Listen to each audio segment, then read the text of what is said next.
Kumuha naman tayo ng update tungkol sa binabantayang low pressure area sa loob ng Philippine Area of Responsibility. Bantani, saan-saan ito magpapaulan? Hi, good morning Igan mga kapuso. Maging handa po tayo sa mga pag-ulang dala-dala. Hindi lamang ng low pressure area kundi yung mga tinatawag nating localized thunderstorm.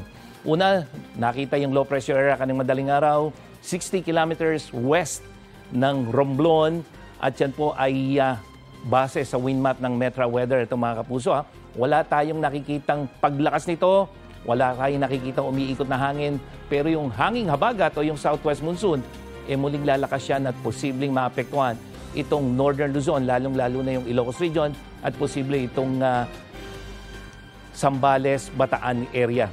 At mga kapuso, sa Luzon ngayong araw, makikita nyo halos walang kakulay-kulay, so wala pang ulan sa umaga, pero pagdating ng hapon, itong Southern Luzon, itong Central Luzon o maging yung Calabarzon, Mimaropa at Bicol Region, posibleng may mga pag-ulan pagdating ng hapon, maging itong Cordillera at Ilocos Region at yung Aurora.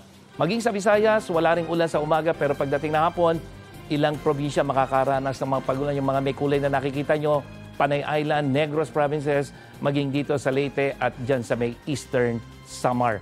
Sa Mindanao, may mga pag-ulan din pero sa hapon niya, sa umaga, walang kakulay-kulay mga kapuso.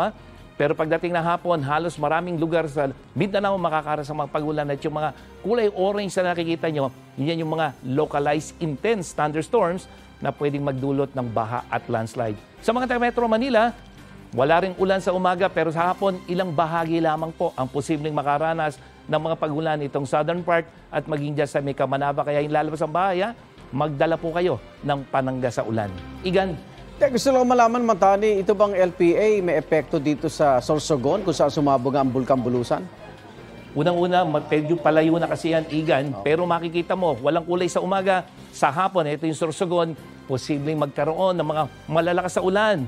Itong probinsya ng Sorsogon. Kaya dapat po mag-ingat yung mga kapuso. Yung mga naapektuhan ng pagsabog ng bulkan, lalong-lalo na yung naapektuhan ng ashfall dahil sabi nga ni Direktor, posibleng yung ulan mag-trigger ng tinatawag natin na lahar flow.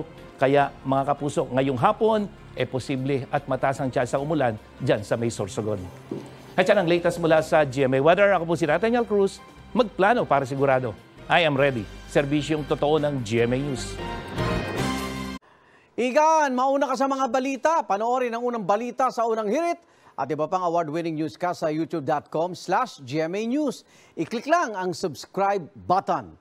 At sa mga kapuso abroad, maaari kaming masubaybayan sa GMA Pinoy TV at www.gmanews.tv.